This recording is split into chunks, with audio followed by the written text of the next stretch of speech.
Are you a leader who sometimes describes themselves as having imposter syndrome? If so, then you're not alone, because many people do. The question for me is, why are we giving ourselves a syndrome when what we're really talking about is self-doubt? And that's something that almost everyone experiences at some point in their lives. So I've been delving down into self-doubt and imposter syndrome and looking at the ways that it presents itself. And I've been doing this because I'm a leadership coach, and I find that it's such a common challenge for leaders, the people that I work with. And one of the very common ways that I've found that it presents itself is in terms of comparison.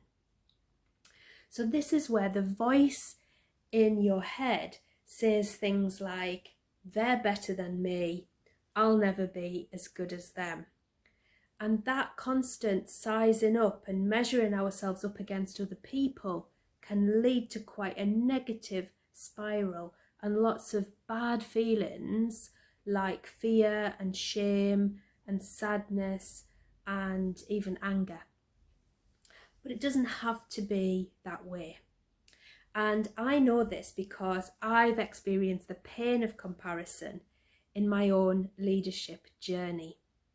So I remember really well, near the beginning of my leadership career, being in a large room of school leaders and looking around and thinking, I'll never be as good as these people. And now looking back, I realised that what I was doing was putting people into categories. And I was identifying those people that I really admired and putting them on a pedestal and thinking, I'll never be as good as you. And then looking around for my competition. And what I was doing was picking people out who were fairly close to me and thinking, well, they're the ones that I need to really show that I'm better than. And how that played out from then on was that actually I was watching those people closely and what was going on in their schools and noticing when they did well. And inside my head, when that happened, was actually, I was feeling a bit deflated and thinking, well, if they've done well, that means I'm down now. And even worse than that, when they did well, is in my head, things were going round thinking, actually, that's good because that notches me up a little bit. So it's ugly. I feel a little bit ashamed to talk about this, but it's not just me. This is a common thought pattern. It's a common experience, whether we recognize it or not. And actually, it was when I started to shine a light on this that I started to really feel movement and really move on from it and stopped it from having a negative influence on me. Because those thoughts that I was having were driving me in a certain way that was going against my values of recognizing people's strengths, being supportive of other leaders, empowering other leaders. And that's a really negative thing. So in shining a light on it, I could begin to take different action and to, when people did well, to say well done and really mean it. And so also it meant that rather than comparing myself to other people, I could look instead at comparing myself to the person I was before and recognize signs of growth and development and learning in myself. And in this, I was really impressed with the idea of an abundance mindset. So this is kind of the opposite of comparison and scarce, kind of thinking of scarcity. So when we're thinking of an abundance mindset, instead of thinking when someone's successful, oh, that's it, that's done it then, they're successful, I'm not.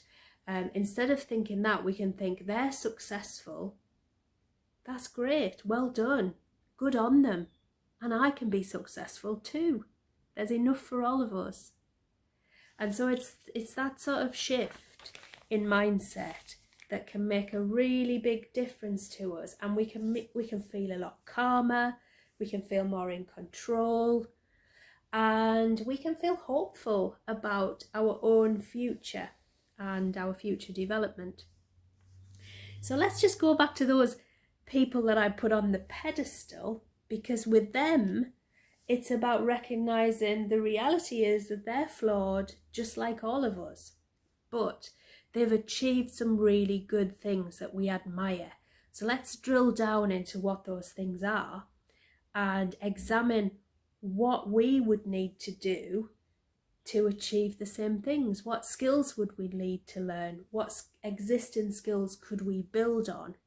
And so start to see it as a motivator for kind of healthy striving, rather than sort of sizing people up in a negative way.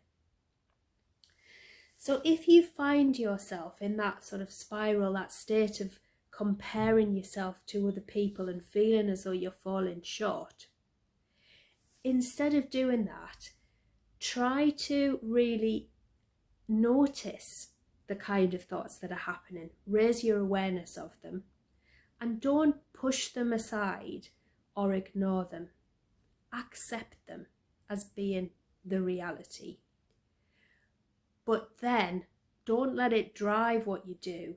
Instead, reframe it, and reframe it as kind of a motivator to move towards the behaviours and achievements that you admire in other people, and let that inspire you to learn and grow and develop yourself further. I hope that was helpful.